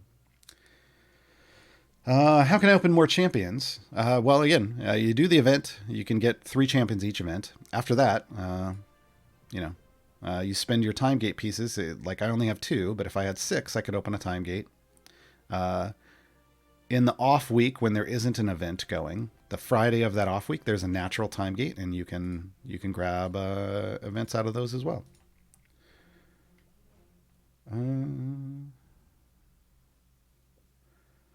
Events showing that I've done all the variants for Dinar and Avon, but I did only free play so far and did not receive the gold chest from the variants. I know the first variant is done if you choose a time gate and finish the variant there, but all of them? As far as I know, I never chose a Dinar time gate. Maybe there was a free one, or is it a bug? I mean, Crystal, you can put in a support ticket, but that would be the only way to know. But you can do all the variants via time gates. And again, maybe you didn't choose a Dinar one like out of a manual one, but maybe you had, natural time gates, and Dinar was the option that you chose. And I mean, you can get all the variants done that way. I've never heard of someone having a bug where all their variants were marked done and they'd never done that before. So yeah, you'd have to put in a ticket for that to know. Let me see. Got a lot of general questions, but let me see if we... Wait, does every event get a new champion? Yes. Every 3 weeks, a new champion's added to the game via an event. That is why we have 70 champions. Yeah, it goes up by 1 every 3 weeks. If you open a brand new campaign section, will conversion to that favor give you a significant boost to progress? Oh, like when you go to convert? Look, I mean, it's a multiplier. So, like here's my multiplier is a double. If I don't have any favor here in Descent into Avernus, if I only had 500 favor and I converted into this, I would then have a little over 1,000 favor. Again, it's a multiplier. I still doubled my favor, and that will still get me more on all subsequent runs. But if what you want is shiny, happy, big numbers, you would want to grind up a bunch of favor in Descent into Avernus first, right? But it is just a multiplier. You are dealing in multipliers, and 2 times 2 times 2 is the same no matter, or 2 times 4 times 6, we'll do it differently, is the same no matter how I rearrange those numbers, right? So, yeah, do what you want, but informed decisions are always best. Okay, I think that's all the stuff on events. So that either means I covered everything, or no one has any questions about them, or something. I don't know. All right, let's go back and touch on all the others. Is Wonderful J a familiar we can buy for idle champions? Well, the Vizier's familiar is a Stellar's J, so there you go. J is already in the game. Can you give us any tips about Warden's skills and specs? So Warden is... let me go over to the main account. Warden is primarily known for their debuffs. Oh, he's in my other party. Let's just go over there and check him out. He's helping Toragaar farm stacks and get me gems in my background party. Warden, here we go. This is his Siren Knight Warden skin, but he's normally a corrupted boy like this. So Warden casts Hex on enemies as they attack them, debuffing them and causing them to take more damage from all champions. Hex is spread to nearby enemies when a Hex-cursed enemy is killed. So this is the main feature of Warden. He does apply a debuff. The big thing about Warden's debuff is you can put him in, he can put that debuff on an enemy, and then you can pull him out and put somebody else in. That gets a lot of use. The debuff sticks around. He has some other things because he is a DPS support, so he could be used as a DPS, but really primarily he's a support champion. There are occasions, maybe in variants, where you'll use him as a DPS, but he's more of a support champion. But he gets a double attack if he attacks the same enemy. This is basically his attempt to be a boss killer, so that he can smack a boss twice if the boss is the only thing left on the screen. Master of Hexes, enemies that die while afflicted with a Hex curse now spread it to all nearby enemies. So this is what added that last line up here on Hex, because it doesn't start that way. Eldritch Smite when... I think that's his... Yeah, this might be his spec. So he has his spec choice. One is like these flies I never pick that one. I always go Eldritch. I always go the left one. Warden strikes enemies they attack for a third time, dealing 200% extra damage with a 50% chance to stun the enemy. Again, this is basically his way to help out against bosses. So even if you're using him as support, if he's attacking the boss multiple times, then he has a chance to stun the boss, and that can help you out, right? Relentless Hex. Again, Hex now stacks up to 4 times on each enemy, so basically just stacks the debuff bigger. So he's pretty straightforward. He brings Hexy back, right? Like we got to go with there. We got to go with the pun. But yeah, he's the Hexy boy. It's all about his debuff as a support champion. Yeah, and as a DPS champion, I mean, you can use him that way, but he tends to be a big support boy. Let them stack up. Where's my Torgar at? He's got to be getting close to 1 million, right? Oh, hey, I broke 1 million. All right. And that's with a lot of background farming. I mean, I had him up real high with active farming, but I'm just letting him accrue stuff in the background now. Because why not? Can you tell me why I've been playing 3 months and I've never received the weekly newsletter chest? I signed up the first day and I have 0. Well, it's one of 2 things. Either they all went to your spam folder, or there was an issue with the signing up for the newsletter, and it didn't send you the things. Yeah, you'll have to put in a ticket, and they'll look and see what's going on.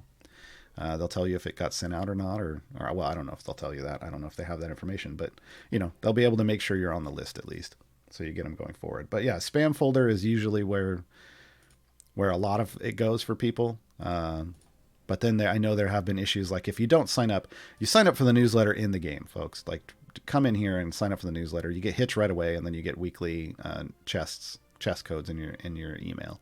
If you sign up through their website, I know there was like an issue with their website sign up, that it wasn't always registering correctly. So I don't know which way you signed up. Just for the sake of interest, what's your champion roster on your new player account? So my new player account is mostly fleshed out with event champions and a couple time gate champions. We've had a lot of time gates, which has helped out. But my first time gate, manual time gate, went to Krull. My second manual time gate went to Deacon. That's what I consider the preferred order right now, based off what I'm seeing on a new account with the current state of the game. Grab Krull right away, then grab yourself some speed to go with Krull. I go Krull first because think of Krull as the horsepower in your car. He's going to give you he's going to give you that power to push, super far. Deacon's more like RPMs. Like, if you're revving an engine up to high RPMs, but it doesn't have any power, are you really doing a whole lot? Like, sure, it sounds interesting, but you're not going very far. We want the Krull first, and then we want to add the Deacon. Esmeralda, I got an event. Dinar, I got an event. Point, I got an event. Briv was a natural time gate. Frida was event, right? I think Nrak was a natural time gate. And Hitch is the newsletter. Morgaine was a natural time. Oh no, yeah, Morgaine was a natural time gate weekend. I don't really use her much yet, but she'll be nice later on. Dritzt is an evergreen, so I unlocked him in the campaign. Torgar was an event. Averin, event. And Azaka, I just unlocked evergreen, right? So she's an evergreen champion. I unlocked her in Tomb of Annihilation. Dritz comes from the Sword Coast. And then I will be trying to get Dragonbait next week. Dragonbait will end up one of those. I think this one? Oh, no, wait. Now I got to go back and look. I don't always memorize where they are.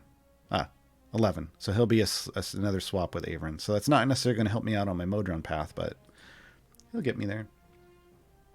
So I just need for Modron automation, I need a swap for a slot 3 and slot 4. So these will be, if something comes up in the natural time gate in a couple weeks, 2 weeks from today, hopefully it'll end up in one of these. Otherwise, I've got a while before, as we just saw, I'm only 2 time gate pieces in. So I've got a while before you get one of these once every 5 days, roughly. They'll just drop off bosses. So I've got 20 days before or somewhere 15 to 20 days. I can't remember when my last one dropped before I can do a natural one. But yep, I need swaps here. Do skins buff champions? No. But some skin packs also come with feats. So if we come over here, oh wait, there's one right there. Icewind Dale Bruenor is a skin. The skin doesn't convey a bonus, but they include a feat with it, with this pack. You can also just buy this feat for gems, through his UI. But the feats are what they use to assign power. So skin is just a skin. It's just, just makes them look fun. The feats are what actually do things. So like, famously, oh here, hold on. That's what I wanted. That's what I was looking for. Famously, the one that, the first time they did this type of skin feat combo was Archon. Is it still in here? Yes, the Hand of Vecna. So you can put a skin on him that makes him look like he has the Hand of Vecna, but it doesn't add any power. You have to have the Hand of Vecna feat, which makes him do more damage, but he slowly takes damage over time. It's a nice little trade-off. So yeah, the feats are what they're going to use to give you power. The skins, no. Let's complete this and get my chest. I only have the evergreens for the weekend buffs. Makos is a super booster right now, which is good though. Yeah, because Makos, if you don't have a Zaka for favor farming yet, Makos is your favor farm. He's the way you would farm favor. So having that boost for both Dark Blessing and Dark Luck is good, because if you want to do a Dark Luck farming, you can. Otherwise, if you just want to push with Dark Blessing, you can. So yeah, that was a pretty solid buff this weekend. I've done all the first ones. Hey, I really want that. We'll get there eventually though. Let's go back to the other account. I'm newer. I have the first patron requirements done except for the loot levels. 500 short. What is the best way to get those? Farm chests somewhere, buy chests, if so, silver or gold. So basically, you're talking about unlocking Mert. So there's two ways to get item levels on your champions, which is what they're referring to when they say loot levels. One is to just open chests and get duplicate gear. That duplicate gear is not wasted. That is what boosts your item levels on champions. The other is to use those blacksmithing contracts that come out of those chests as well.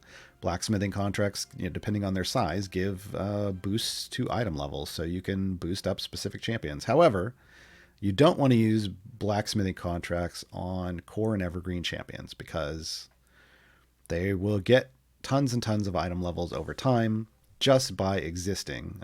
Archon is an example of that. If you'll note, I've got 1,300 item levels on this item for him, because over 3 years I've opened up so many regular silver and gold chests that he's ended up with tons and tons and tons of item levels just naturally based off the duplicates.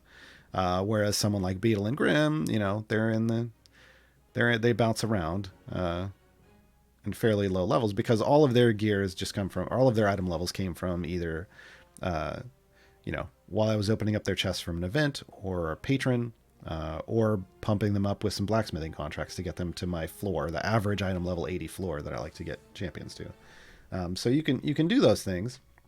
Generally speaking, as a newer player, what you want to do with your gems, and you can hit !GVA in the chat, somebody can, that'll kind of talk you through how you should be spending in gems and what you should be spending them on. But if you have all green gear on your champions already, like all your core evergreen champions, if they're all in green, then you would be spending your gems on gold chests. You're probably there. You can get there within like a week. You buy silver chests for like the first week. Once you have all green, minimum, you switch over to gold chests, and then you buy gold chests for a very, very long time. And that's how you get your duplicates.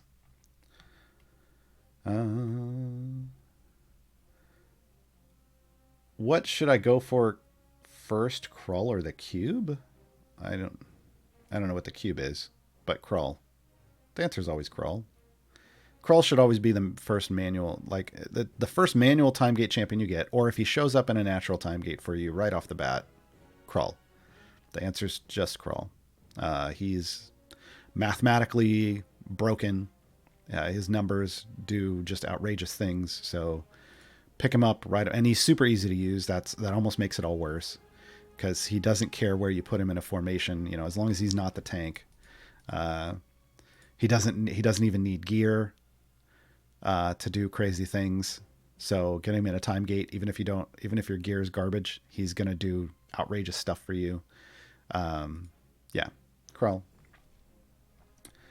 Is it possible to get more than 20 stacks with Krull's 50% virulent strain feat? So if you only have the 50% feat, yes, it is possible, but it's not probable, right? Like, it's just very hard to get virulent strain to spread if you don't have the highest possible chance, because it starts at a base of 10% chance to spread. The 50% feat just takes it to 15%. It doesn't really take it up that much. So you may occasionally see a 30 or 40, but it's very hard to make happen, like to force happen. Whereas once you have both the 50% feat and the 100% feat, that takes you up to a 30% chance. So you're closer to that 1 in 3. You can then force 30 stacks and 40 stacks. Like I can force a 40 stack fairly regularly at my wall if I try. It might take, like at worst, it's taken me like an hour to get a 40 stack to appear, but a lot of times you can get it, much quicker than that. How do you get to the screen where you can see the average item level of your champions? So basically go in your inventory, which I will say this again, CNE, why didn't you call that a bag of holding? Come to a blacksmithing contract, click on it, say go, it brings you to the screen. It didn't consume the blacksmithing contract. I can even click on this, it still hasn't consumed it. Until I hit level up, it won't consume it. So you can always just back out, and there's no consumption there. So it's going to show you for every champion that you have at least, a white in every slot. So you have to have all 6 pieces of gear for them to show up in this list. Like when I didn't have any gear in Esmeralda, she just didn't appear here. Now she's got, at least something in every slot, so she appears here. Does anyone know when gems from mode on automations are added to the balance? I feel like some are missing. If you're doing stuff, well, you say from Modron automation, and that's unclear. It makes me think that you're only using Modron automation in your background, and that's not a thing. If you're using a Modron automation in your foreground, they're showing up every time you pass a boss level. If you're doing stuff in your background party, they may not show up right away, but they may not show up like when you click on when you switch over and you look at it, like the little pop up. Like if we come back here. This little pop-up's going to tell me I earned some gems, but it hasn't necessarily been very accurate. Again, this is still a beta feature, and they're still trying to work out all the bugs. So it says I've earned 9 gems since I was gone, but that's probably not true. If I come up here to my journal and I go to the loot tab and I come down to active, it's going to tell me gem farm active, gem farm background.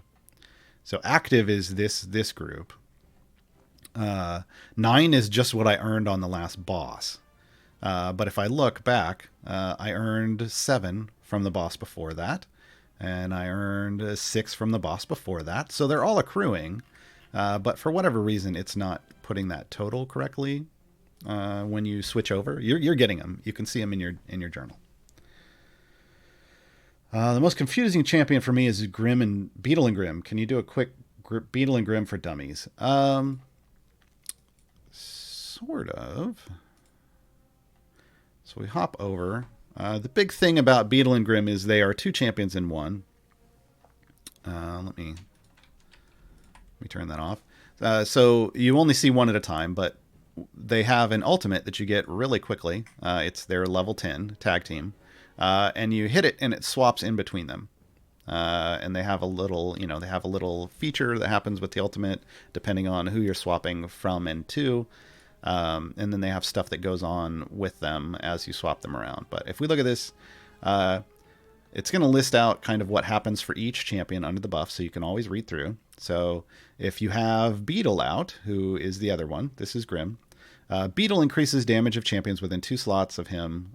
So Beetle is the support champion. Grim is the DPS. That's why it says DPS support up here. For Grim, it increases his damage for each barbarian in the formation. So, depending on who you have in, you're going to be getting one or the other of these features. The same with Special Order. Whenever Beetle damages an enemy that is not at full health, that enemy will drop more gold when it is killed. 1 second. Now, special order for Grim, who we have in now. Enemies damaged by Grim take more damage until they're killed. This can stack additively up to 10 times. So this is a debuff. This specifically debuff shows up as a glass of beer. It starts empty and it slowly fills up as you stack it up until it's fully filled. And that debuff sticks around when you swap between them, and I think if you even swap them out of your party. So yeah. Long Rest is their swap feature. It increases the effect of Beetle's Get Buff and Grimm's Special Order, so specific things. The Resting Champion's buff increases by 1 stack every 10 seconds, while the active champion stacks reduce 1 by every 10 seconds. So if we come over here, we'll see this. So current stacks, post-stack bonus, multipliers, etc. Long Rest. Beetle's resting stacks are at 13. So you see that it's going up over time. When you swap them in, you basically get a boost for a short period of time after the swap. You can target that from the beginning, like if you want a certain boost at the end of your run, then you put the other champion in until you get there, etc., etc. But so there's a lot to kind of manipulate if you want to with Beetle and Grim, and this is how you figure that out. Oh, and specialization choices. They get 2 specialization choices. So the first one is as quick as me versus as clever as me. This increases the effect of Beetle's Get Buff by 100% for each champion with a dex score of 17 or higher. So this is very, obviously, you need to look at your formation to see what's going on here. Increases the effect of Beetle's Get Buff by 100% for each champion with int score of 16 or higher, right? So what's in your formation, right? What kind of people are you putting in your formation? Then the second one is Chip Away versus Strongman contest. Chip Away increases the effect of Grimm's Special Order by 100%. Or you get Grimm's Get Buff now also adds a stack for any champion with a strength score of 18 or higher. Again, kind of situationally dependent. This is very specific to building a strong strength group. This tends to be the generally chosen one is Chip Away. So that's going to get you, all of those effects for Beetle and Grim. Everything else just multiplies on that. One of the big uses that they get right now is just having Grim in as a debuffer, even though he's DPS champion because he applies that debuff and it works for everyone. He gets used a lot in the in-game meta just to swap in as a debuffer. You can occasionally you could try to manipulate the health of an enemy to get Beetle for his gold buff. For when off enemies, if you're Azaka farming, but that's going to be dependent on whether you've hurt the enemy or not, because again he has to attack an enemy that's lost health. Oh, okay. Just looked in chat and saw something odd. Wanted to double check. All right. What else do we have? Oh, geez. Now we've got tons of questions. See, I get to the general questions, and now they're coming out of the woodwork. Paticus, my Modron core gives me an epic damage bonus for the Modron party. Do you think it's worth it to switch the core to the current party? Yes. To push a wall. Is that something that you would recommend for pushing a wall for a mid to... Yes. Look, these buffs you're getting... let's start at the beginning, because I think there is still some confusion about this. Your Modron core does not need to be in your background party, and honestly, shouldn't be. If you only have one core, it should be in your active party, because it's going to give your party buffs, and it's going to allow you to push further and do stuff. It's also going to level up faster as you're active in your active party, because it gets XP based off how many levels you complete, and background is 1 level per minute, give or take. So why, you're going to take forever to level up a core in your background party. Your core should be in your active party. I have 2 cores, so I have 1 in each now, but your core should be in your active party. Yeah, just generally speaking. Now, if you're doing deep pushes and you don't think you need the core, or you're just doing variants and you don't think you need the power for the core, then you could put it in your background party and automate your background party. But just know that's very inefficient. What's a pity chest? When do they happen and why? So there isn't so much a pity chest as a pity timer. If you come over here, I'm going to open up some chests. So I save up chests for opening around events. Again, I burned all my bounty contracts at the start of this event. The way I refill them is by opening up all these gold chests that I saved up and purchased. If you hover over this, it says guaranteed epic equipment in one of the next 7 chests. So that is the pity timer. It's denoted by this purple bar. For Esmeralda, it says 1 in 4. Every time you have a new type of chest that you've never opened before that has a pity timer, it's going to start off at a pity timer of 4. What that means is what it says. You're guaranteed to get at least 1 piece of epic equipment in the next 4 chests. When you get that piece of epic equipment, the pity timer resets. The average, or the normal pity timer is 1 in 10. So right here, this is 1 in 7. So I'm going to open, and we'll see when it triggers, right? So now it's going to go up each time as I open. Now we're at 1 in 6. Now we're at 1 in 5. Now am I going to go all the way to the pity timer, or am I going to get an epic before then? That's always the question. You don't know, right? Because the chance to get an epic is better than 1 in 10. But the pity timer is there in case you just have horrible luck. So now we're getting 1 in the next 1 of 2. Now hey, I got a feat. There is no pity timer for feats. But this chest is guaranteed to give me an epic. There it is. Okay, so it's right up here. Getting this epic is going to trigger the reset of this because it was full, and it will be empty again, and it will say 1 in 10. I also got a feat though. This will be for Esmeralda. She's the only person I don't have any feats for. Hey, and it's training montage. That's fantastic. So now I'm back to 1 in 10, right? That's how that works. Hold on. Now I've got to go. I think she only has the 2. Humanoids for this run. Smells like a trap. All right. Yeah, so she only has the 2 gold chest feats. So I'm, in all those gold chests I'm about to open here in a bit. We're going to, I actually need to do that now because we're almost out of time. I should get this last one. Feats have a chance of 1 in 25 to drop, but no pity timer. Shinies have a chance of 1 in 1,000 to drop, but no pity timer. So the only pity timer that currently exists in the game is for getting your epic piece of gear. So let's actually go do that. I know we'll kind of be missing some questions, but hey, there's the other feat. So now I'm at full feats again, and see lots of epics, but that's fine. What I really wanted out of that was to get those 2 feats, so I could have all the feats again. Again, that's an in-game thing.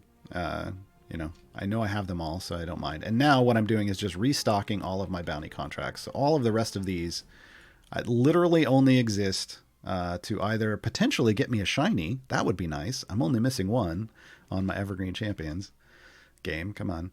But you usually don't get those out of gold chests. I mean, you can. They come out of any chest, but I opened 1,500 silver chests yesterday and got 1 shiny. But really what I want are just all of these beautiful bounty contracts, so that next event I can also have like 70 to 80,000 event tokens right when the event starts. Hey, there's an epic. All right, almost done.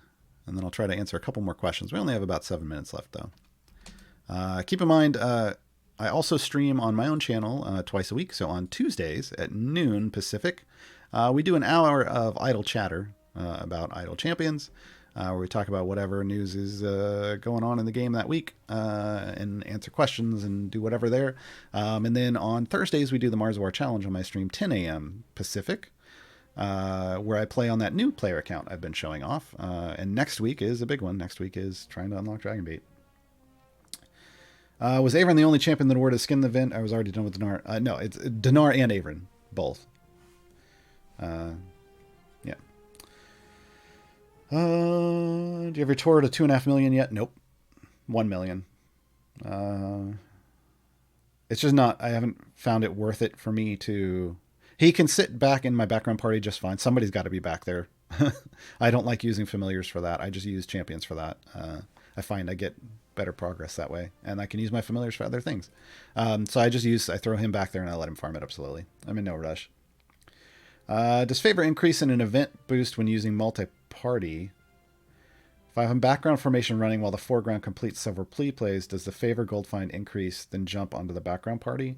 It does, but again, somewhat inefficient because you're going to be spending quite a bit of time if you're a newer player trying to boost your favor. But once you boost that favor, it affects the background party too. But yeah, it's not necessarily the best use of multi-party.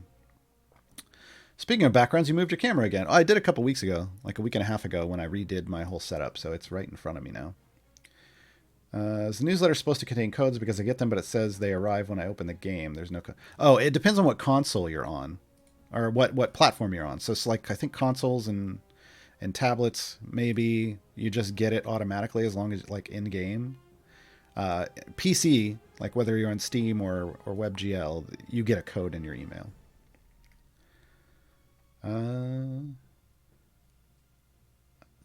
Do you ever use Delana other than internet memes and comics? I've used Delana.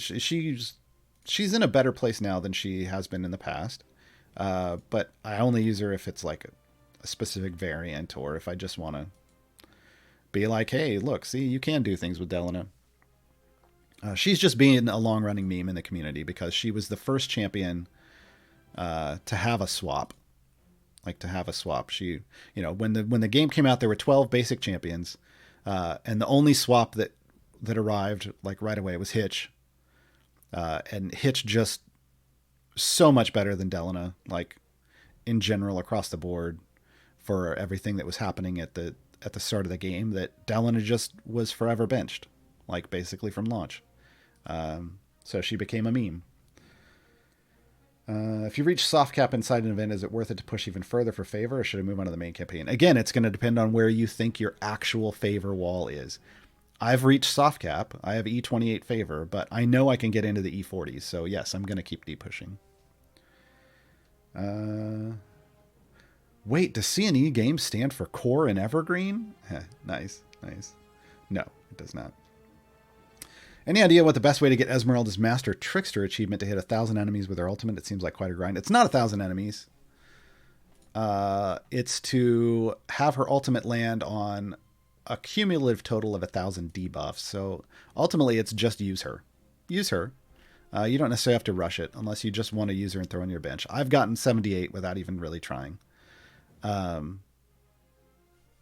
But there is there are ways. There's some guides up on the subreddit. You can go hit up. People have already posted about like, hey, try this.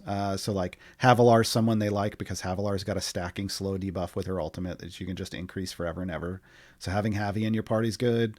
Having other debuffers. I mean, you basically just stack your party full of debuffers and Esmeralda, and then put some familiars on her ultimate and maybe throw some speed pots on and you'll get it.